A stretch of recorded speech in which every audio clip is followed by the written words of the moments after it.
Booty Talk.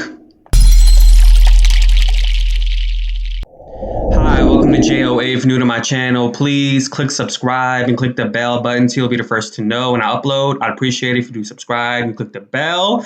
Patreon.com/JOA, JOA in the description box. If you want to support me, if I'm worth your support, I appreciate that. Also, merchandise below this video screen. I also post daily videos and I ask icebreaker questions. And so a lot of people are getting canceled, for their tweets in the past, for saying, racially insensitive stuff, specifically the N-word, which is very, very popular here in the South, which I explained on Twitter.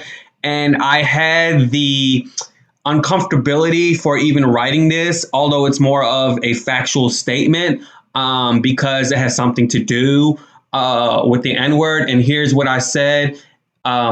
N-I-G-G-A, and I know this is uncomfortable for a lot of people, but in order for us to justify a situation, we have to talk about uncomfortable situations, just like Mr. Alex, the weatherman, told Piers Morgan, okay? So I want you guys to listen to what I wrote in my tweet, okay? So Daily Mail US posted on Twitter, senior Teen Vogue staffer who supported ouster of a new editor used the N-word in tweets a decade ago. So basically, a black woman said some Asian racial slur, against the Asian community. And so the person at the moment basically said, no, she needs to go. Paraphrasing here, but she needs to go. But however, her tweets decades ago, like a decade ago, she used the N-I-G-G-A. So I quote tweeted it and I said, N-I-G-G-A is used a lot here in the South amongst millennials, either white to black, black to white. I mean, I want to add something else, black to black. I personally don't agree with it, but it has been a term used meaning my friend. So a lot of these millennials, and I'm talking about people that are grown as well, like late 20s, early 30s, they like to use the N-word amongst their friends. And I hear it all the time here in the South. It makes me uncomfortable. I even have to tell my boss, please don't say that word around me, or I don't want you to say that word at all. And so it's a highly used word here in the South. And I'm just speaking facts. So then this PR, this sister from Huffington, she's a publicist writer for hire, her Huffington Post, she's a blogger as well. She says, you still have time to delete this. So I retweeted her and I hearted it. And I said, I'm pretty much canceled for being Palestinian. I've been called the San N-word. I've been called a T-word. You name it. I cringe when I hear the N-word. Even when Barbara Walters said it on The View. Now, Barbara Walters said the N-I-G-G-E-R. There are two parts to the story. Yeah. One is the rocket south that Rick Perry's father did or did not do. The other is what Whoopi's talking about. And that is, until I heard you do it today, and Herman Cain, we all say the N-word. We're also afraid of saying it. I feel differently from Whoopi. Because, and I'm not saying how you feel. When I heard you say it, it was fine. You said it a different way. When I heard you say it, I didn't like the way you said it. Because when you say it, you say N-I, and I don't like you didn't. It's just, I'm sorry, I'm not sure. I know, is it my accent? It's a semantics thing, but it's something that goes through my body. It's not just tomato here. Forgive me if I didn't say it exactly the same way. Even if you didn't, you wouldn't have said it the right way. And it's nothing on you, Barbara. That's what I'm saying. It's nothing on you. It's because I'm white that I shouldn't use the word? Yeah, it's something about hearing you say it that no just... white person should use that word. I feel differently from other people. I don't like it when you use the word. Now, I have used it with my friends, with my family. I don't say it like you. So when you say it, it's a different connotation. It's something. I understand why. I know you probably wouldn't, and I probably could never explain the way I feel. I'm repeating what was on the rock. Not you, Barbara. Any white person.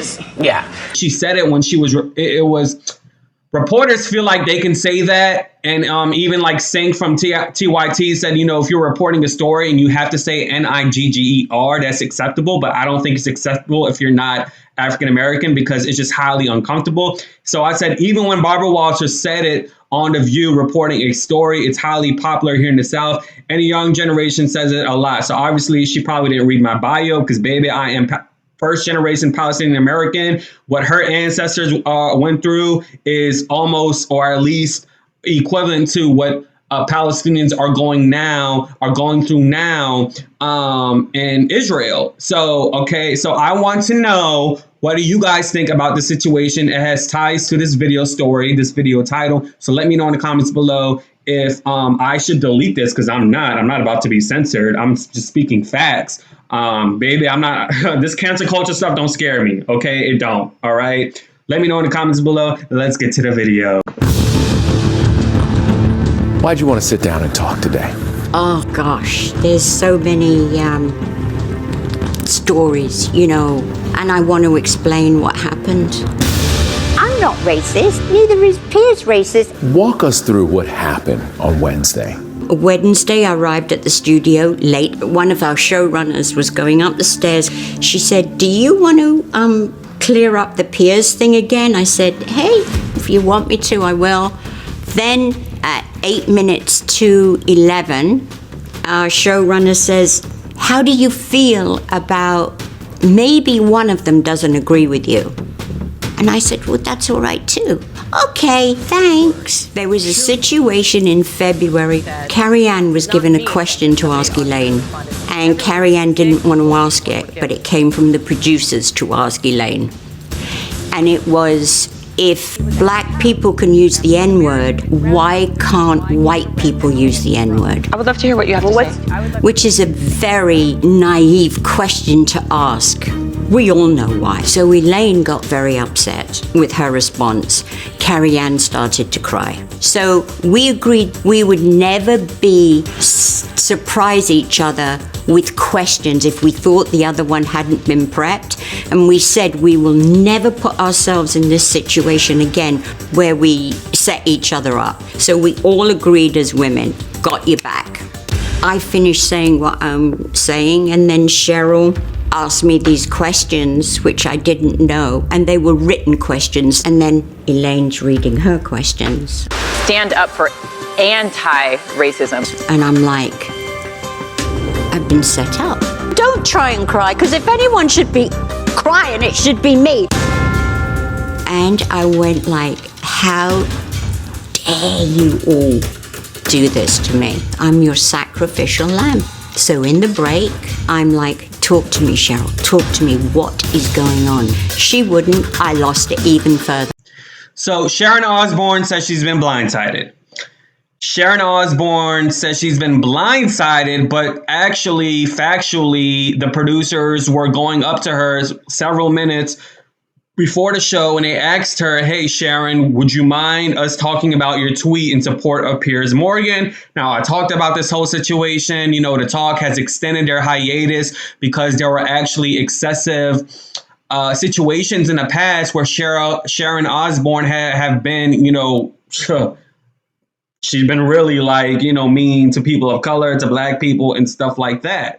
So like in an ET interview, she said she's been blindsided, that Sheryl Underwood had her card situated and whatnot. And so, okay, you really 100% haven't been blindsided, because Sharon, you did agree to talk about it on the talk. And so the producer and the executives, you know, they knew that this was going to start a stir in the media and go like internationally, you know, because the talk has been really an underdog show. It's a loser show compared to The View, compared to other talk shows. It doesn't really do well. The only reason why I did well in the past is because Caucasian Julie Chen, and I know she's not Caucasian. I just call her that because she went against her culture to do stir eyes, and when you are in the Asian culture, and I know there's a high discrimination towards Asians, but I'm about to keep it a spade a spade. Okay, if you don't want to marry within your culture, you got to marry the next superior race, and that's the white person. Just saying. Okay, so that's why I call her Caucasian Julie Chen. So the talk won all of these Emmys and everything, but you know, once she left, and once like Aisha Tyler left, and once Eve left and everything, you know, it's just, the show just really made it even more of a loser show. And so, okay, I understand. No, actually, I don't understand, because you agreed to talk about it, so you weren't blindsided, number one. Number two, you're playing the victim, like you're playing the white woman victim, like Meghan McCain. That's number two. Number three, had you not been an actual racist, let's say you were blindsided. Let me give you the benefit of the doubt. Even though, like, white people, that like white like people like her, Karens, they like to get the benefit of the doubt. Let's say like you were blindsided. you wouldn't act the way you act on national television when Sheryl Underwood was just saying it's the implication of racism. It's basically how the freaking castle was built. It's colonialism. It's British colonialism. How the castles, everything historically was built under the free labor and production of black people. Let's just keep it a spade, right? So let's say she was blindsided. Okay, had she not been a racist, had her skunk-looking daughter, who had the audacity on The View, had not been racist. In fairness, you have a very good point, though.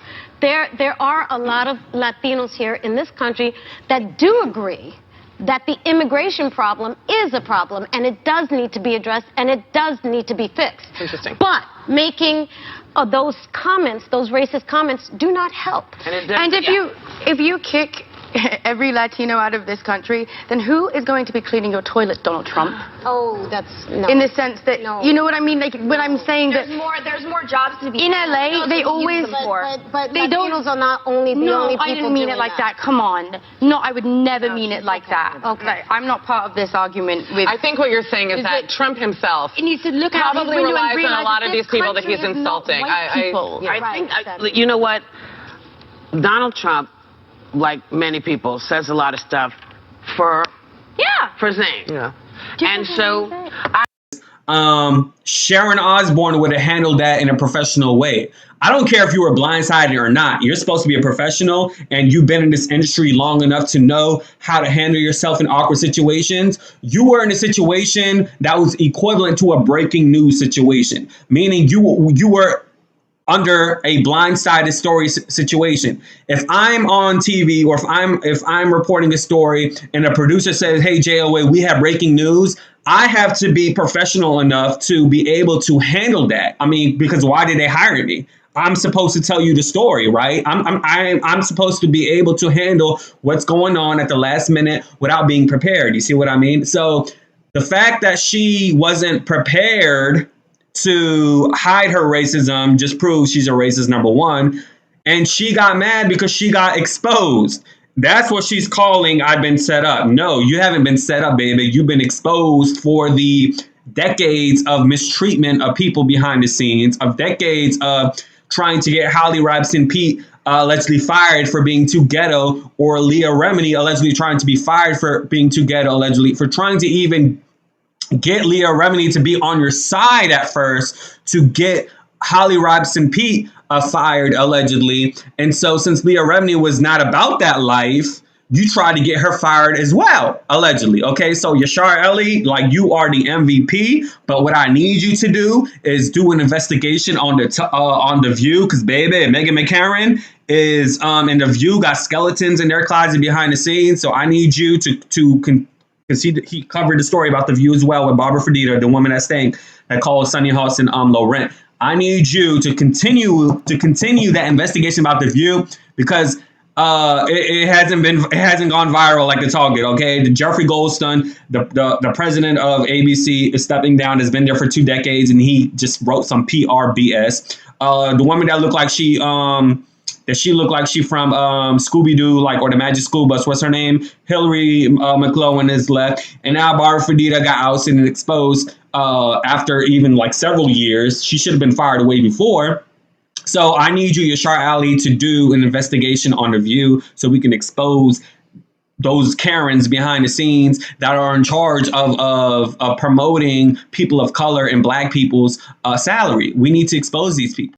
So the word on the street is that, Sharon Osbourne is not going to come to the talk. Number one. Number two, the producer who even,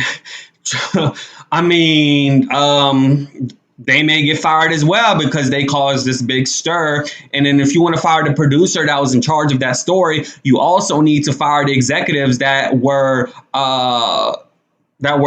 approving this story as well. Okay, so in my opinion, I feel like CBS now is doing damage control, because now they have a black woman who's going to be one of the main anchors on the show. And it's the first time in history they have someone like that. So they're doing damage control, I personally believe. And so I just think that, well, I don't think, I know that it starts from the top. if you CBS, if you ABC, if all y'all networks are out there that are supposedly pro-black, y'all need to diversify people at the top. We no longer want just or only people, the bald-headed white man with the big suits that's in charge of the paychecks. We need black people in there. We need Middle Easterns. We need Latinos. We need Asians. We need people of color in there. Hell, give it to black people. Put all black people in there, okay? Because black people still didn't get their reparations, okay? And I had a discussion with my 60-something-year-old white neighbor, and based on having a conversation with him, he is not for reparations for black people. He caught me off guard with that question, and I was like, wait, what do you mean? He was like, well, should black people now be getting the money from, African Americans that were oppressed for 200-something years? And I was like, you mean 400 years? And I was like, let me read about it, and I'm gonna come back, because he caught me off guard, and I kind of felt like I didn't know the whole specifics about reparations. So Native Americans got their money, the Jews got their money. I mean, so black people need their money, and they need to be up the top at CBS, because these networks, CBS and ABC, they like to talk about stories to the public about BLM movement and so on and so forth. But in reality, behind the scenes against the lean, they are not pro-black. They are not pro-people of color. And so they're just doing this because I feel that the BLM movement, this whole cancel culture movement, just being a person of color, music, acting, everything, I feel like social activism has become a profitability for these networks, that they are being pro that nationally, publicly, but behind the scenes, they haven't changed. They are pure prejudice, pure racist. And so CBS, I feel, is doing damage control by giving this black woman, congratulations to her. I know she's been with them for a long time, but still, I mean, you don't just get promoted when this whole thing about the talk from CBS came out. So they're doing damage control by hiring her so they can keep us zipped and shut up. No, that's not going to work, boo-boo. Anyways, y'all, lastly, I love Sheryl Underwood. They need to give this girl a promotion for being humiliated or almost humiliated by that Meghan McCain, Sharon Osbourne, Red Velvet lady. She needs to be the new moderator on that show, because she's been on there a while. She's educated. She's knowledgeable. She's very smart. She knows how to handle herself. She's been in the industry for a long time. She's basically a legend. So she needs to be the moderator. She needs to be the Whoopi of the talk. So it's going to come down to this. Either the talk gets canceled because of the situation that they try to get, because they try to stir ratings, because, they haven't been up there since Caucasian Julie Chin left. They try to be like The View. So either the talk needs to be canceled because their strategy failed, or they need to get rid of Red Velvet Sharon Osbourne and hire actual people of color. Give a person of color an opportunity. Give someone that's unknown, that's on the come up, an opportunity. A black person or whoever an opportunity, and continue going on by that situation. And that's all I have to say. I want to know what y'all opinions are, because y'all are the board of directors with these talk shows, and with me as well. Y'all have opinions, and I want y'all to know I want also to get black people, specifically, your opinion on my tweet, because the black chick, I had to reply and baby, I'm Palestinian American. I've been called a sand N-word. I've been called it the terrorist word. Literally, where I come from, we are on the border of Africa. Until this day, what your ancestors went through is what my people are going through now overseas. So, okay, so what you haven't seen, because, that happened in the early 1800s, early 1900s, is what I'm seeing and is what I'm hearing now in Palestine, okay? So I am in the history of what's happening. You're just reading it from the book, and politically correctness, I mean, your experience of racial injustice might be, God forbid, with the police, or with getting a job, or real estate, whatever. My experience is that, plus dealing with the apartheid that was going on with Palestinians, and them innocent Palestinians being KO'd for no reason, and having limited goods, limited water, limited electricity, so on and so forth. Do your history on that if you want to know more. And I'll talk to you guys soon. Deuces. Yay.